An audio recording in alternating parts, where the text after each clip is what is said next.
Welcome to DFM Foods Limited Q3FY22 results conference call hosted by Systematics Institutional Equities. As a reminder, all participant lines will be in the listen-only mode, and there will be an opportunity for you to ask questions after the presentation concludes. Should you need assistance during the conference call, please signal an operator by pressing star then 0 on your touchtone phone.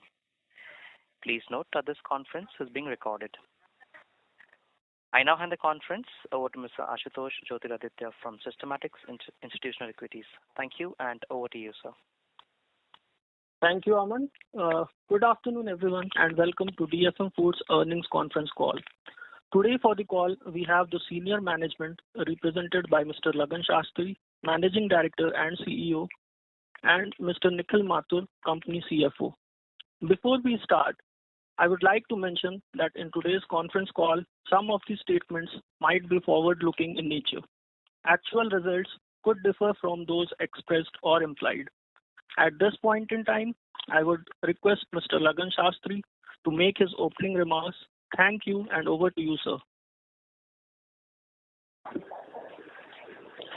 Hello, good afternoon, everybody. It is really great to get in this call, and it's really nice to chat up with you today. Really a big thank you to all those who have joined today's session, and thank you for the interest that you have shown in the company.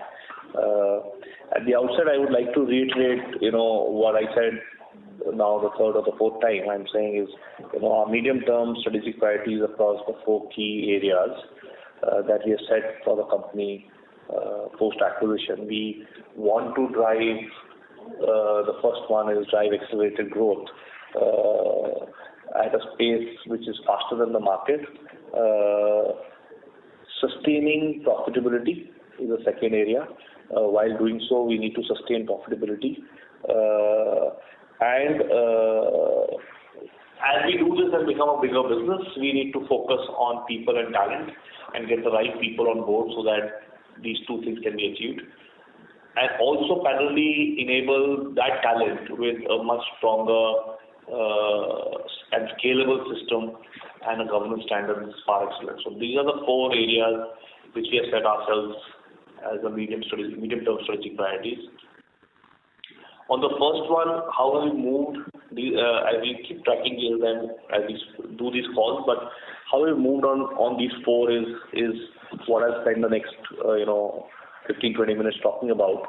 Number 1 is accelerated growth. We said that we want to take growth forward during times of coming out and going into COVID, and during the quarter 3 that went by this year. We believe we have built growth momentum in the business, which has been sequentially built from Q2. And this we have been able to successfully do in our mind. Obviously, there are baby steps in our long-term journey or medium-term journey, but being able to do this by investing behind the 2 areas we said we'll invest in, which is sales infrastructure and brand. Sales infrastructure includes all distribution and sales and field related investments that we have to do to build our depth and width into geographies. And in brand, which is basically brand marketing, ATL and BTL. This helped in the quarter that went by to get our revenues to about 155 crores for the quarter, which is a growth of 14.7% year on year, and were able to sequentially improve over quarter 2 of this year. I am pleased to inform you that in quarter 3, the success story continues on market share gains, which means that we are moving ahead at a pace which is faster than the rest of the market in the extruded category. We had a gain of almost 190 basis points, in fact 190 basis points year on year, and 35 basis points over the quarter before. So that's significant given that it's just a quarter sequence.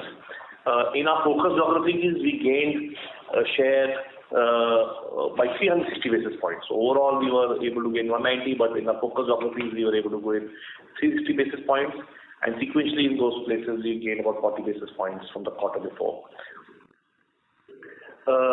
This happened while we still continue as an industry to kind of, extruded in particular, continued bit of a struggle a bit around kids in the market, given that schools opened and shut down and opened and shut down. Most of that happened in class 9 and above. Some of the rural and urban schools did open, but they shut down again. Now they're opening again.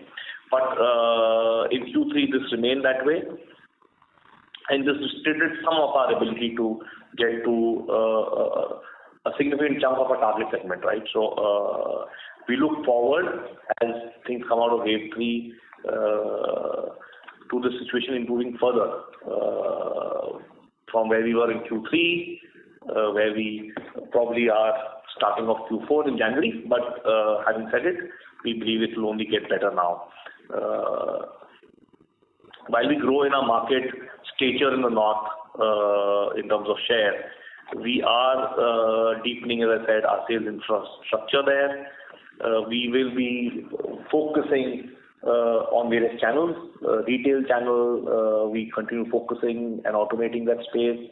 We continue focusing on developing our rural channel, going deeper in rural, and we will also continue to leverage appropriately the wholesale channel as and when required to drive our business strength in the north. This we will do continuing while we continue investing in other regions as well. In our last earnings call, I had emphasized the need to invest in our brands, especially the top 3, which is rings, curls, and fits. We are on course in this space of the strategy, and our campaigns are making impact across TV channels and digital. We are also investing, in in-store visibility. We have started investing not only in basic retail presence but also in-store visibility, and also started driving retail distribution presence in curls, fits, and nut cut in our core market, which has improved in the range from 400 basis points to 800 basis points over the last year. The impact of this has obviously affected our share gains. As we spend time doing this, we also continue to focus in the digital and all channel space, modern trade, e-commerce, and that has started paying us some dividends as we stabilize and become stronger in that space, and our availability becomes more stronger and gives us an actual presence of sorts as we make stronger partnerships and start scaling up our programs. The second pillar that we want to continue working on and how we move this quarter, I'll talk about, is profitability. So profitability in terms of commodity price inflation has been significant, and I would say almost unprecedented in a year-on-year basis.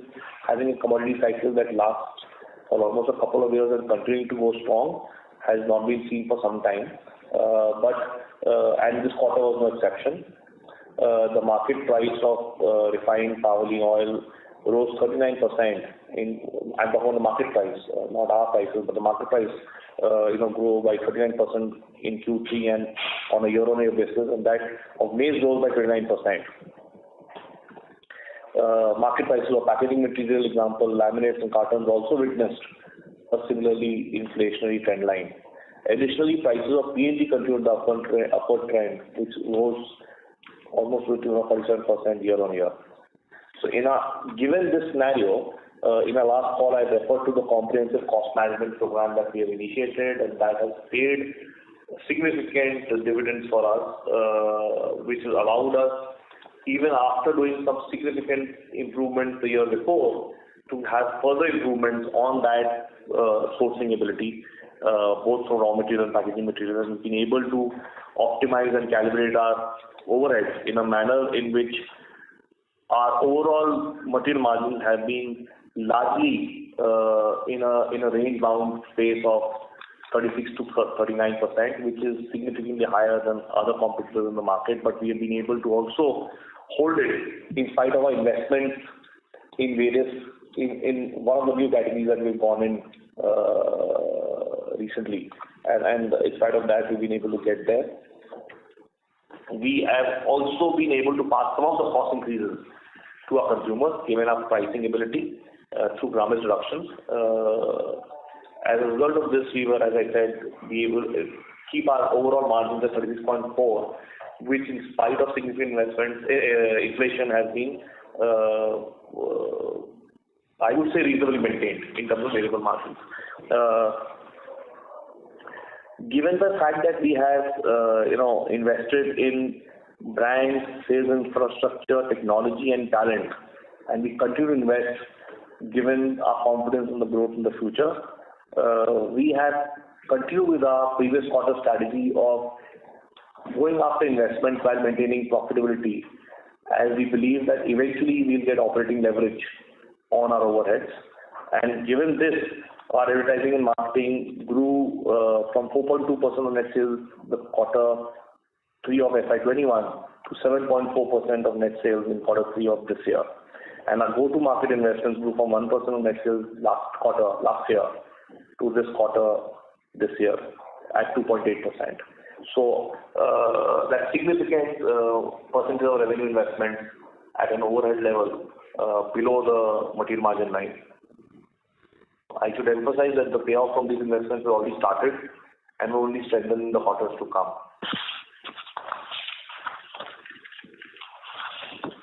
The third aspect which I kind of touched upon is people and talent. We believe that as we become or set ourselves to become bigger and better, one of the key drivers will not only be the CXO talent, but the talent at tier 2 and below, and our ability to build capability around specifically the field sales and marketing teams.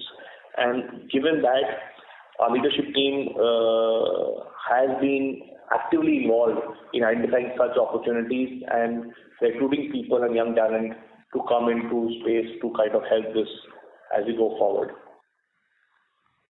Mindful that the COVID threat is not over, we continue to execute on our employee vaccination drive, which means 99% plus of all our employees are now double vaccinated, and all new recruitments are basically conditioned to a double vaccination for ourselves and our new employees, and that's kind of helping us and has helped us, continues to help us in the current cycle probably of the previous month and in December and January in terms of our ability to manage people remaining healthy during these waves. So our overall focus both from health and safety and on investing in people and talent from tier 1 to tier 2 is continuing, and we will continue this journey over the next few quarters. The fourth pillar is, while we get these three organized and institutionalized, we need to set up scalable systems and governance standards. Our technology rollout is going well and is saving time and effort and improving our visibility to the retail channel in particular, but across all channels. And we are being able to have probably a better decision-making approach across the company. About 95% of our sales team and 89% of focused on rural distributors have been empowered already through our automation initiative.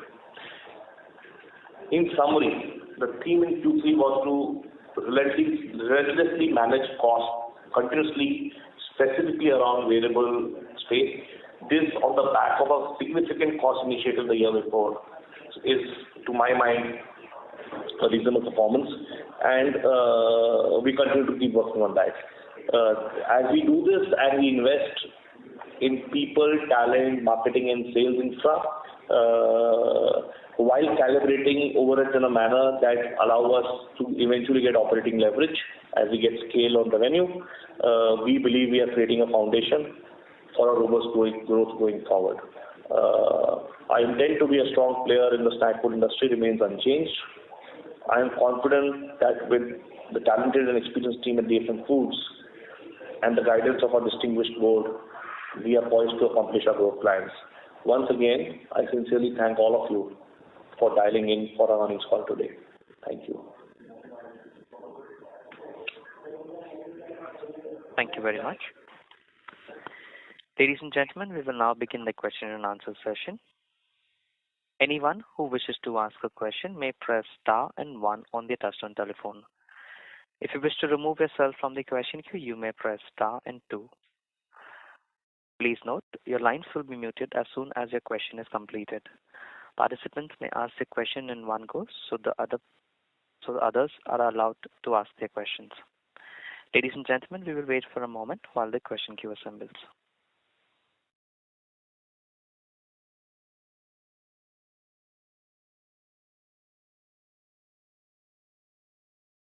Our first question is from the line of Kunal Patel from Equilegence Capital Advisors. Please go ahead. Yeah, hi sir. Thanks for the opportunity.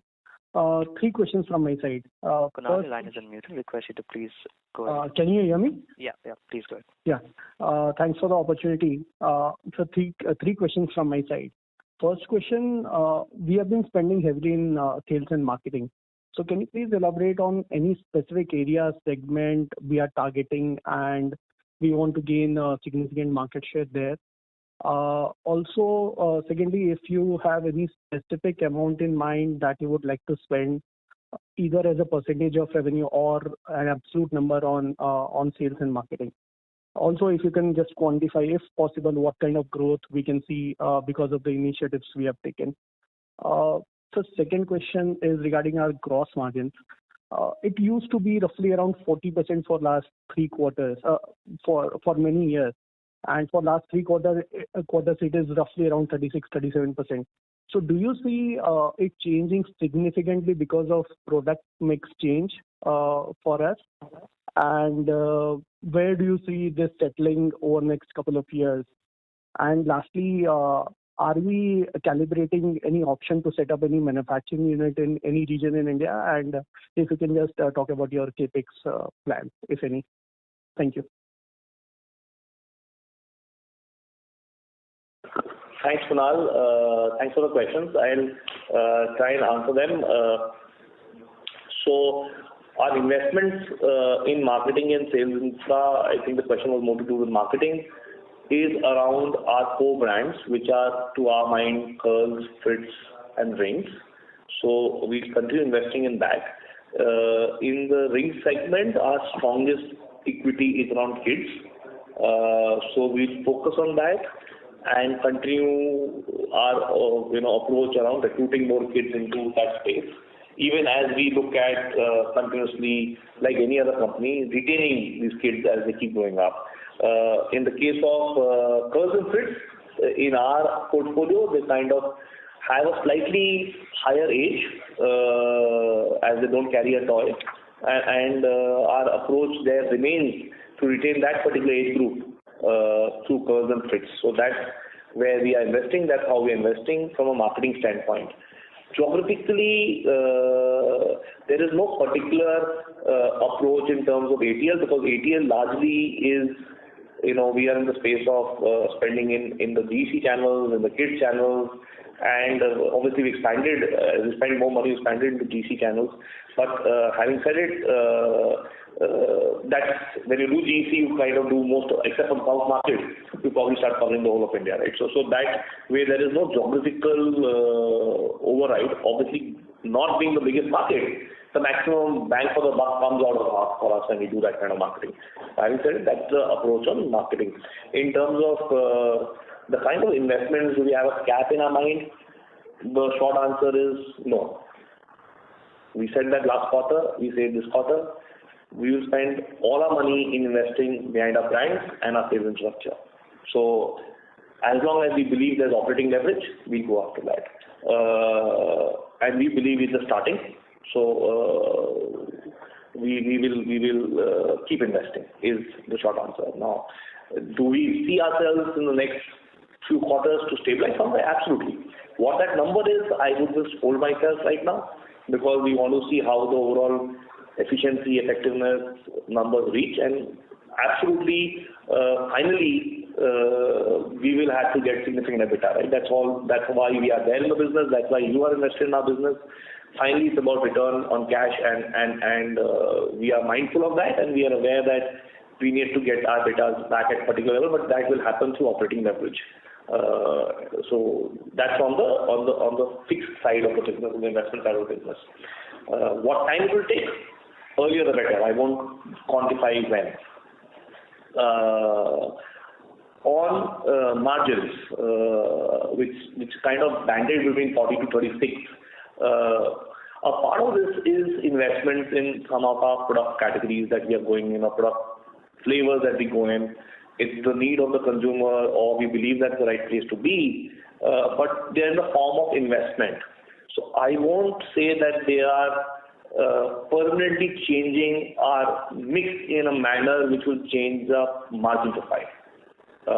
We will make sure that they, once it gets calibrated to a particular level that we believe or desire to be, we believe that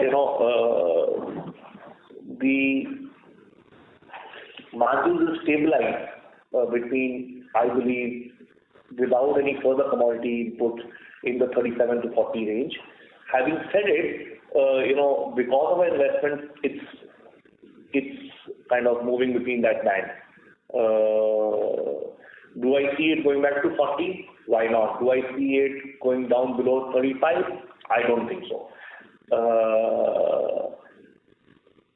How much investment we are doing in which particular category or subcategory, I would not want to put it, but I can just say that a significant portion of this margin is because of some investments in the categories that we are getting into, and also some of the flavors that SKUs that we have launched and want to scale them up.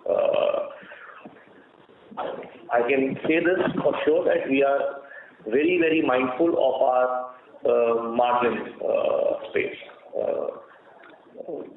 Even though the reported numbers are looking a little off, but that's the story behind those numbers, right? So we are mindful of our margins, and we seem to be confident that we are in the right place in that place. On the manufacturing capex and expansion into other territories, we have said that before. We are actively working on projects where we look at expansion, both from a supply chain standpoint and a revenue standpoint.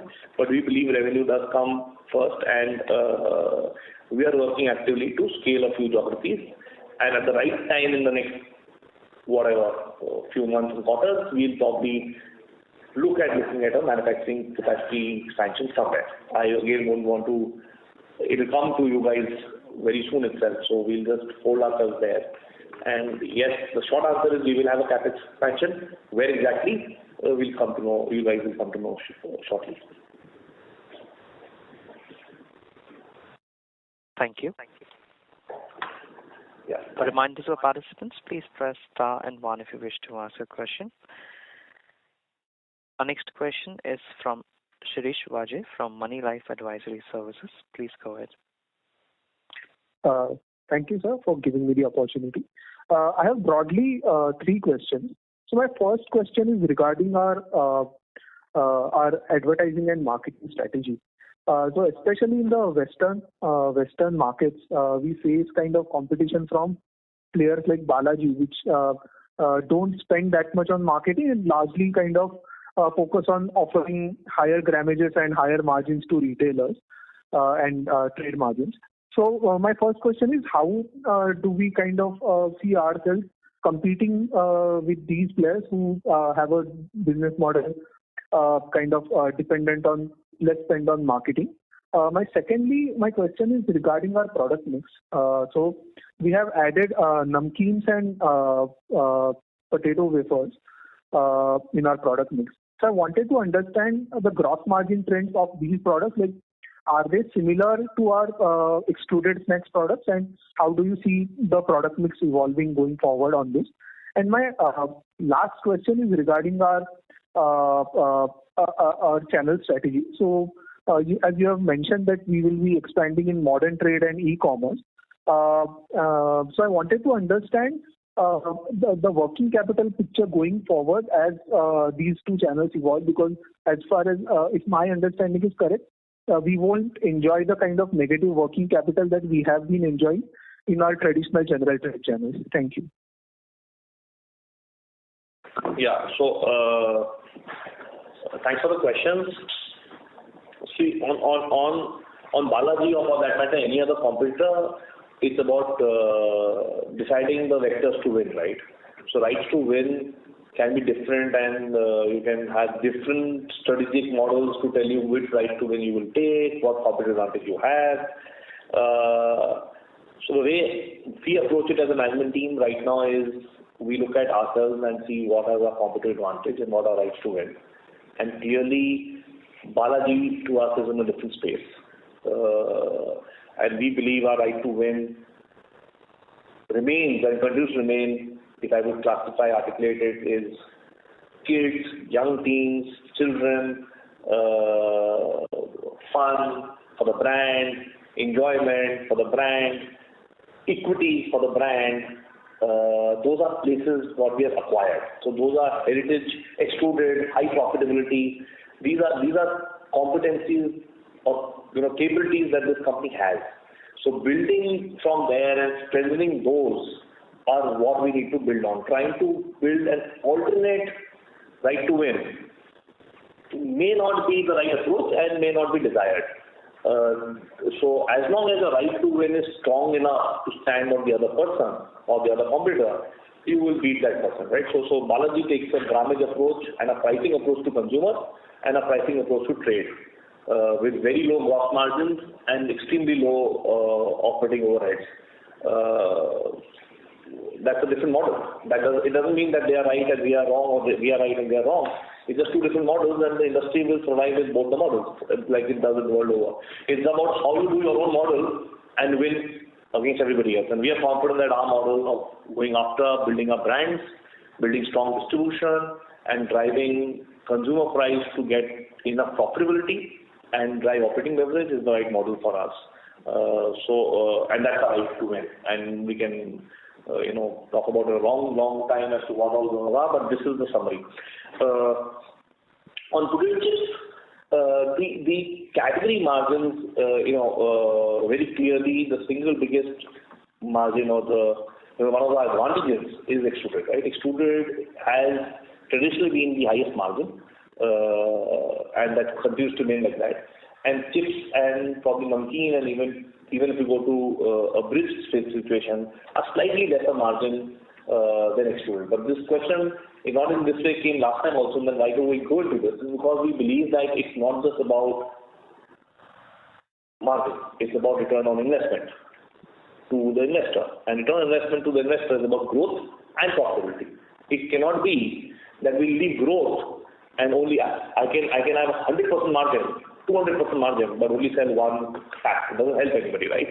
So we need to have an approach where we are relevant to the consumer, relevant to our customers, are giving them a range of options which make growth relevant to them, our growth relevant to them, having maintained a situation where in a calibrated manner we maintain our margins as well, while remembering that our core is extruded.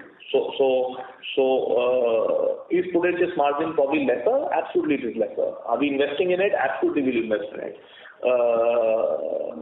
Do we believe we have a roadmap to get to margins which protect us as a company? We believe so. Is it going to happen tomorrow? No. Is it going to happen in some time? Yes. So during that time, there will be some calibration of margin expectation. But I think, as I said, it will still remain in the band that I told you, between 35 to 40, including the commodity risk that we foresee for the future. But I think more towards 40 than towards 35 is where I see it going.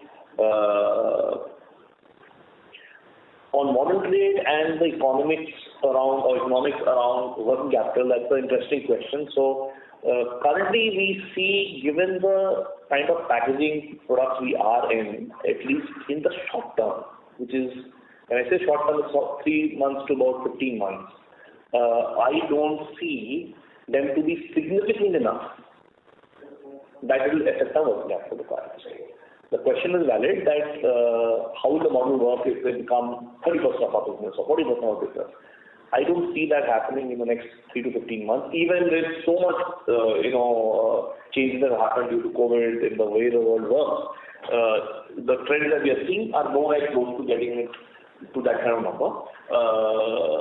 But we'll keep an eye out, and we have enough working capital free-ups that we are working on. That if such a situation happens, we build a model that kind of makes sure that that kind of thing is taken care of. So not something that we need to be worried about today. Probably something we need to think about 15-20 months from now. Thanks. Thank you. Our next question is from Prateek Podar from Nippon India Mutual Fund. Please go ahead. Just one question. When I look at, when you see the amount of investments you have done in advertisement, go-to-market, as well as gross margin dilution, which are again in the form of investments to create categories, what kind of outperformance are you looking for versus the market? Because this 400 basis points seems quite low relative to the amount of investments which we have done.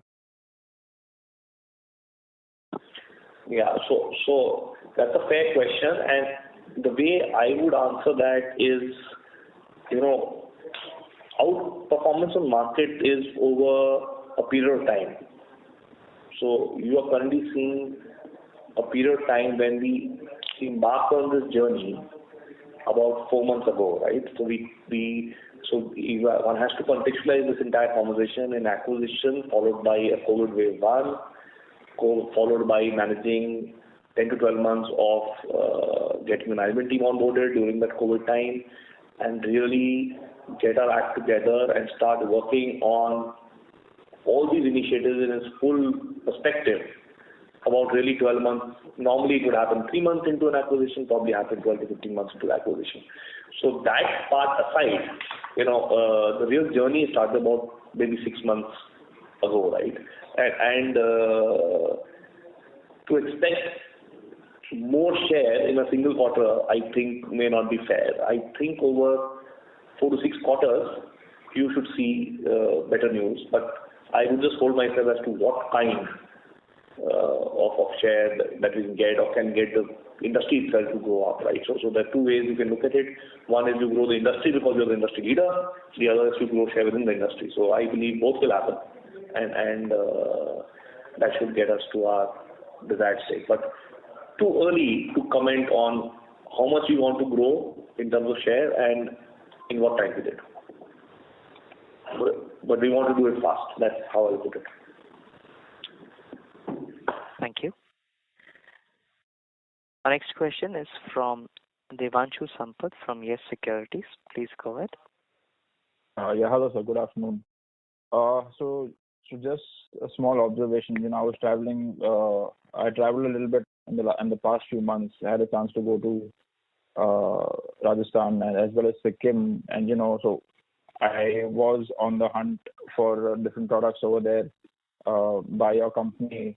And what I noticed is that not all the products are available across consistently. So some, all the products are not available at these shops. But I did somehow manage to, at different points of time, buy everything and try everything out and slip them in as the snacking option with the people I was traveling with.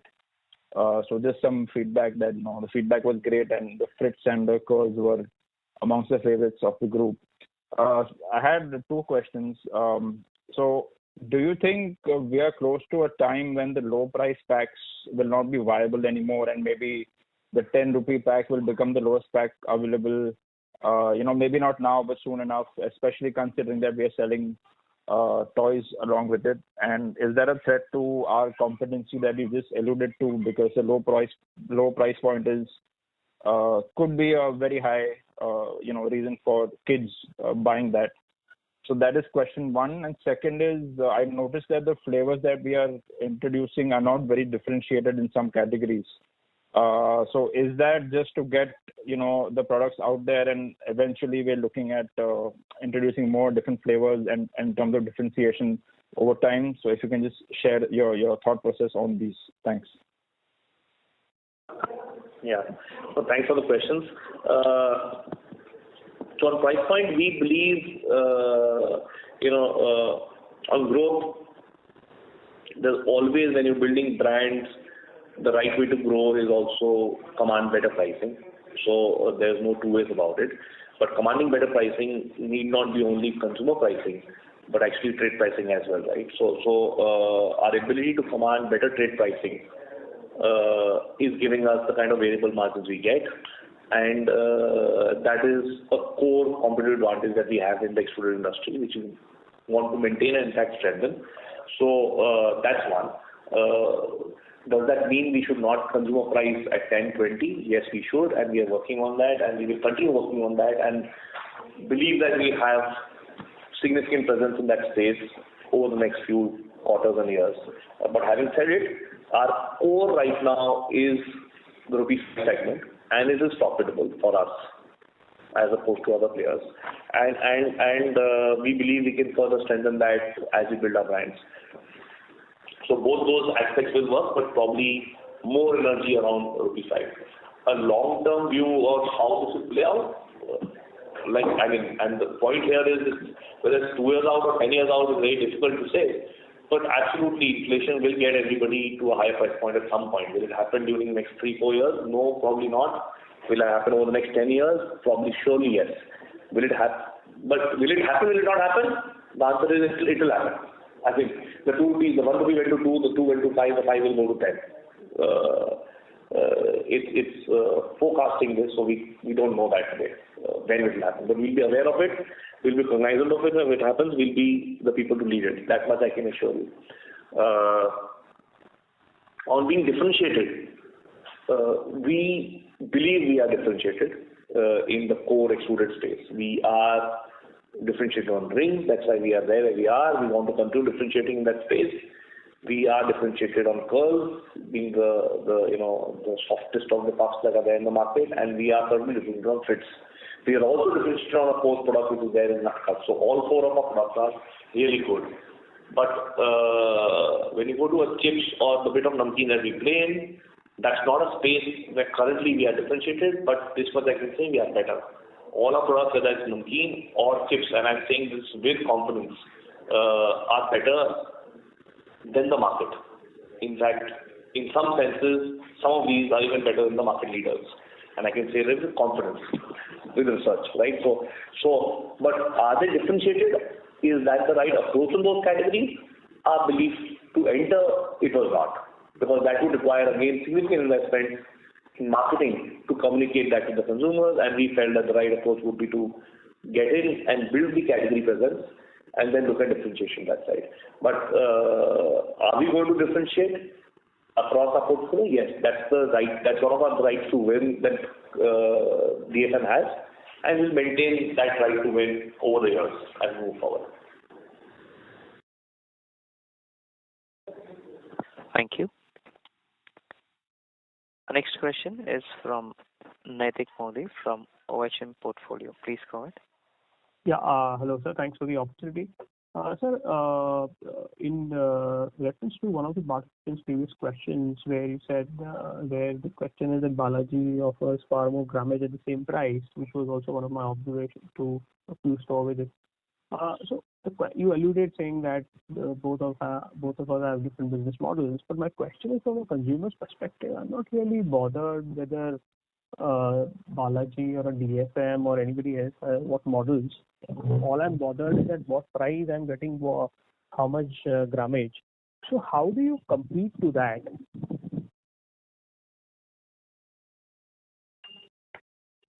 Yeah.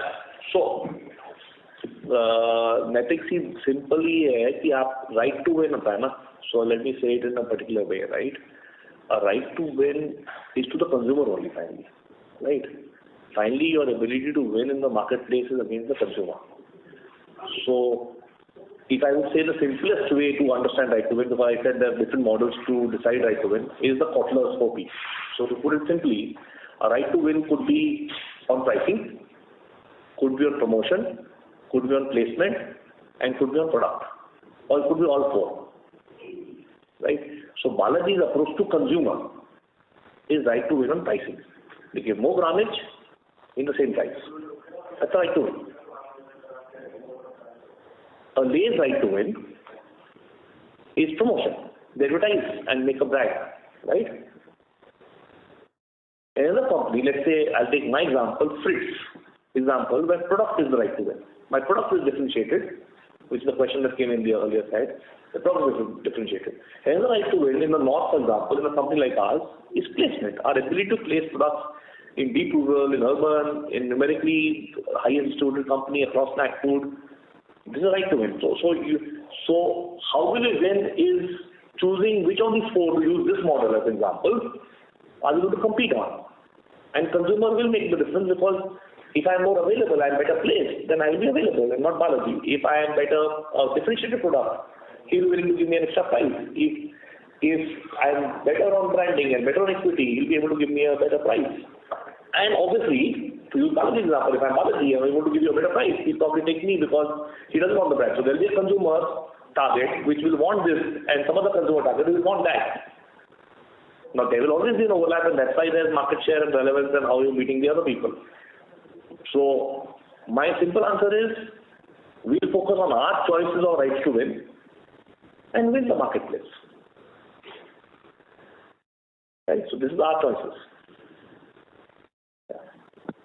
Thank you. Our next question is from Rohit Balakrishnan from iThought PMS. Please go ahead. Hello, am I audible? Yes, you are audible. Please go ahead. Okay, thank you for this opportunity. Sir, I had 3 questions. So one was, sir, if you could give me the share of revenue from convings for us, cracks convings, or the revenue that comes from non-convings. That was one. Second was, sir, if you could help us understand this operating leverage better. So I understand you don't want to spell out any specific number at this point of time as we're in the investment mode. But just to understand maybe steady state, what as a percentage of sales should one look at in terms of advertising and marketing expenses and also GTM at that point of time? Third was, sir, I think even if I were to exclude the expenses from you at the gross margin level also, and also the expenses on the marketing side, even our other expenses have sort of gone up from 20 odd crores to 26, 27 crores in the last couple of quarters. So is this the steady state, or do you think there is also a lot of capacity building that needs to be done, and hence these costs will also try to go up from these levels? Again, this is in the context of understanding that operating leverage better over the longer term. So these were my questions. Thank you.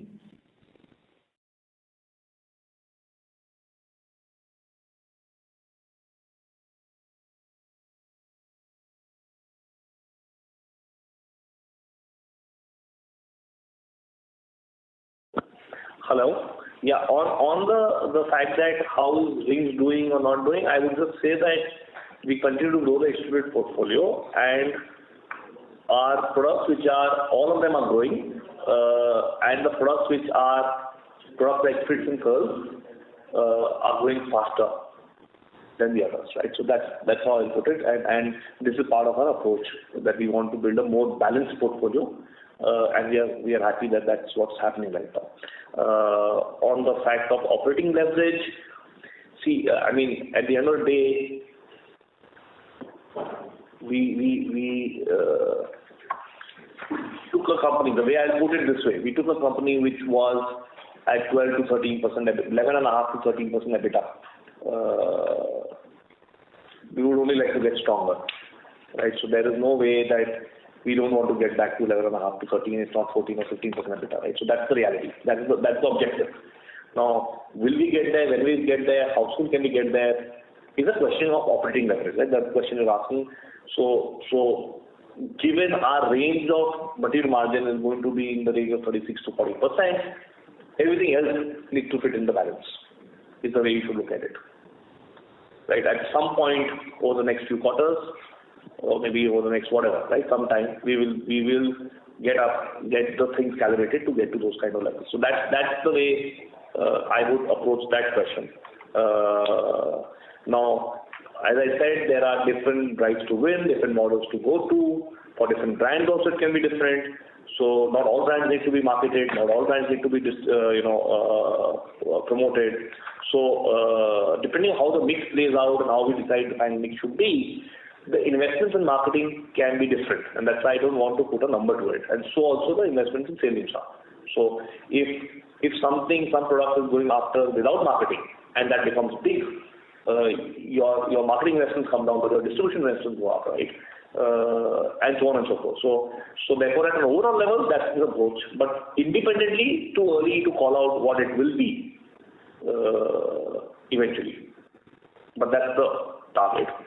On other costs, yes, other costs would have gone up, and a significant part of that would be things like, investing in talent in the corporate side to support sales growth, right? So if you need sales support and you need to invest in trade marketing, GTM, if you need to invest in compliance and controls, if you need to invest in manufacturing and expansion of manufacturing capabilities, you need those kind of investments in people and talent.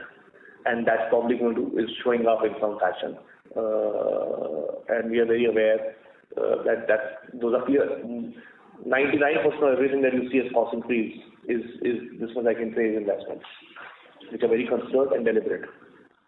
And the variable overhead in particular is a particular number that would go up a little bit because of, as I said earlier, the PNG price increase that's happened. But those are commodity related or issues related to inflation, which we are aware of, and those are reasons because a part of the numbers, because you're looking at below the material margin line, a significant part of that line also is production variable costs, and there is inflation on diesel, there's inflation on freight line, all that is coming below, is showing up as numbers, right? So as long as you're aware of that, I can tell you that we are okay in a reasonable place.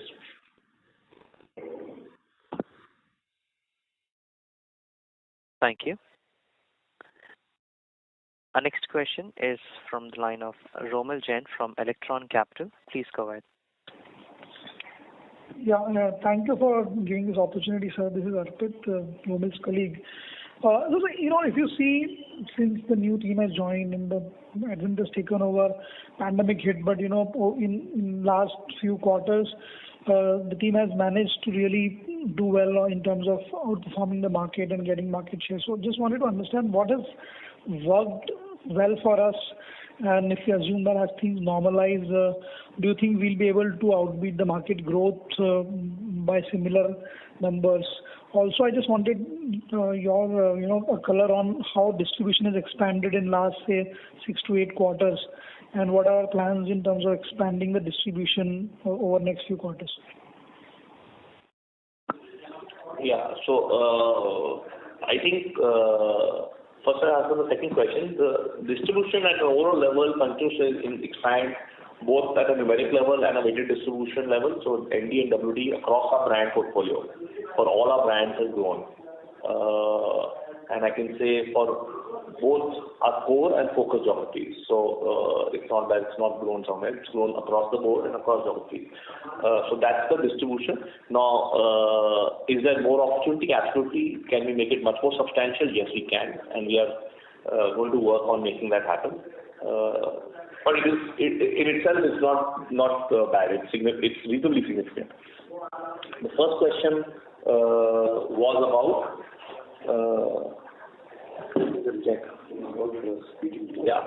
what has worked for us and what is So I think what's not worked for us, I'll say first, is as an industry, given the kids channel, right? So not the kids channel, the kids schooling not opening over the last 24 months, literally. I'm talking about below 9. That was our literal core TG, right? As opposed to probably other competitors that are there in the market who are in chips or are in, significant contribution of their industry has been namkeen or anything else you want to call it. They were not affected by, in fact, they were actually helped as these things went home. And so when you see growth and you want to take a color on our growth is almost 100% impulse, 100%, 90% kid, 95% kids focused, and is in a market where kids in below class 9, which is a core TG, is not stepping out of the market. In spite of that, we are gaining share, growing faster than competition in the last 4 or 5 months, and that to me is good. Now, when it normalizes, and extruded industry, as I said, is in the salty snack industry is growing. Chips is growing the fastest. Namkeen is growing the second fastest. Bist, what you would call Kurkure and Taka industry, is growing the third fastest, and they're all in high double digits. Whereas extruded industry is being because of this in the 0 to 5% range or lesser, right? And the moment it normalizes, because before COVID, this was the fastest growing industry. So we are very confident that that will happen, and the industry will get back to growth. And given that it's 2 years of cycling where it has not grown, all the more it will grow fast. And we are really confident with our initiatives. We should be holding and gaining share at that level. So that's the story. So what's not worked for us is the extrusion industry. What worked for us is our initiatives. In spite of that, we've been able to grow where we have been able to grow faster than the other players who are in chips, are in namkeen, and probably are in drinks. Sir, one more question from my side. I think, earlier there was, we had also said that I think in the NCR market, which has been very strong for us, we do see more market share gains as well as more market share gains from the unorganized, sector also. So how has been the progress there, and what kind of growth do we see in the NCR itself, and maybe next 2-3 years, flavor if you can give based on your strategy, how the growth will pan out. Thanks. Yeah. So NCR, we wanted to fix some GTM issues in the NCR, which we believe we have fixed largely, and that has given us dividends. We have grown NCR faster than our overall company growth in the last 4-5 months. The second question was, how you see panning out the overall? Panning out maybe in the next 2 years or so based on the strategic initiatives that we are taking. The only thing I can say to that is we are confident to grow ahead of the market and probably significantly ahead of the market, and strongly believe that our initiatives are working on the back of a slower than rest of the industry movement. I think we are well poised to take it forward. Thank you. Our next question is from Utkarsh Sugani from Moneybee. Please go ahead. Good afternoon, sir, and thank you for the opportunity. A couple of questions. So firstly, I want to understand the reason of launching potato chips. So I believe this market is actually dominated by Lay's, Balaji, Haldiram's. So what are the reasons behind launching potato chips? Hello? Yeah, I answered that before. Is that last quarter also that we are not in the business of margins and profitability only. We are in the business of giving return on investment to our investors, and that includes a balance between growth and profits. So given that, we believe if anything that gets growth in a balanced manner while looking at profitability, and we believe we can do that, we will go ahead and invest in that space. And we believe potato chips is one such opportunity where we're doing a pilot market, and if we are able to come to a situation where we can get growth balanced with profitability, we will look at scaling that up.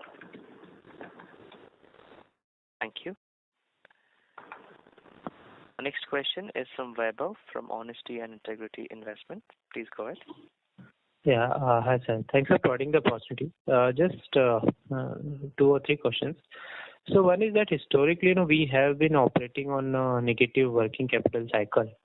But in this new avatar where we are launching new products, accelerating our growth, do you think there will be a need to provide credit to the channel partner, and that's why working capital intensity might change? That's the first question. Secondly, apart from this working capital investment, we are making other which might be required. We are making other investments as well. So do you think there will be any need to raise capital in form of equity or debt? And if there will be any need to raise equity, then promoters are already 75%. So how do you plan to handle that? That's second. And lastly, in terms of raw materials, if on the food side of the value chain, if you can help us understand which is the most which is the most consumed raw material for us, and what has been the which commodity is facing the highest inflation as of now for us? So these are the three questions from my side. Great if you can answer them. Yeah.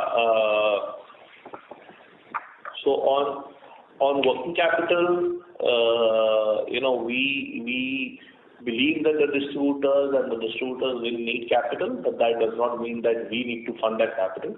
We are working with certain other companies where channel financing can be actively considered, and also looking at consolidating and making distributors bigger, where working capital is no longer an issue with that. But we are aware of the fact that to get growth, we need more working capital from the distributors. But that does not necessarily need to be funded from our side, is the approach we are taking. And therefore, we have got an active team and talent focused on this to get this organized over the next few months and quarter. On the fact that will we need equity to fund our future growth plans? No, we are very, very confident that our cash reserves and our current ability to be cash rich has been, allowing us and will allow us continuously over the next few quarters and over a year, 2 years to fund our all growth initiatives. So we don't see that to be a challenge as of now at all. And we are confident there. On inflation and what's driving inflation, I also already mentioned that, laminates, oil, palm oil, laminates, cartons as packaging material, and corn, because we are largely corn-based, are the 4 biggest products that we buy, right, for raw material and packaging material. And unfortunately, all of them are seeing inflation. And all of them seeing inflation. You go to the industry trend line, you will see palm oil, you will see laminate, you get a sense of laminate from food oil. Palm oil, you get a sense from the market anyways.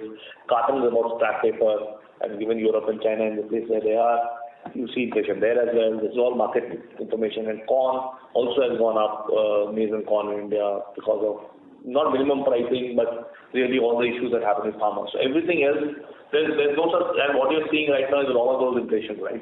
So this is reality, and there's nothing hidden. So these are the 4 things that we buy mostly, and these are the 4 things that are got affected. Crude oil linked to laminate, scrap paper linked to carton, palm oil linked to palm oil, and corn linked to agriculture and farmer issues. Right, so that's the reality. Thank you. Next question is from the line of Prateek Poddar from Nippon India Mutual Fund. Please go ahead. So just one question. You talked about, your TG getting impacted the most. Can you just quantify how much was this as a percentage of your sales pre-COVID and today? Your voice was unclear. Could you repeat? So you talked about your core TG getting impacted the most, right? I just wanted to ask you, how much was this as a percentage of your sales in pre-COVID and as we speak? Okay. So the way situation is this, that we believe our core TG remains kids. And when I think kids, I classify them between probably 4-5 years of age and goes up all the way up to 15-16. And they get, broadly spread over 3 major brands of ours, which is Curls, Fritz, and Rings. And Rings being currently the youngest brand in our portfolio in terms of age profile of a TG. But Curls and Fritz also are having that TG, but they have a more balanced TG all the way up to 16. So as we see that, we see that as they balance our portfolio deliberately on the age profiling, and also as the market kind of did shut down on the school side, which is the young kids, especially below class 9 standard, right? I mean, 9th still be week mein khul gaya tha, but below 9th, and because it's an impulse category and people don't take our products as home as they should, or they would probably in some other category, it gets directly affected. But in spite of that, I said that in the second quarter when we came in and maintained ourselves, is Rings as a brand has been resilient, right? It has been resilient, grown, it's stable. In some markets, it has got affected in a few markets, but mostly has been stable or growing. And the other two brands have been significantly growing, the other brands have been growing beyond these two. So which basically gets you to a situation where you're mixed, even with balanced profitability. The good news is all of them are equally profitable now. So all our brands, at least the three that I told you, the top three brands are equally profitable. Neither of the three have less or more profitability, and therefore it allows financially for us to allow any mix change between the three. Having said it, I can't give you a mixed number how much it's changed, but it has been in line with expectation, which means we have been able to get more people who are above probably 8, 9, 10 years of age and more than 15, 16 variety as we have scaled up curls and strips is the way I put it. Even as we have held and grown drinks. So that's the situation between those three guys. Thank you. Ladies and gentlemen, that would be our last question for today. I now hand the conference over to the management for their closing comments. Thank you, and over to you. So thanks a lot, all of you, for spending this time, this 1 hour. This is very interesting. Some of these questions also make us think a lot, and really look forward to chatting up with you all again. And thanks a lot. Thank you. Thank you very much. Ladies and gentlemen, on behalf of Systematix Institutional Equities, that concludes this conference. Thank you all for joining us, and you may now disconnect your lines.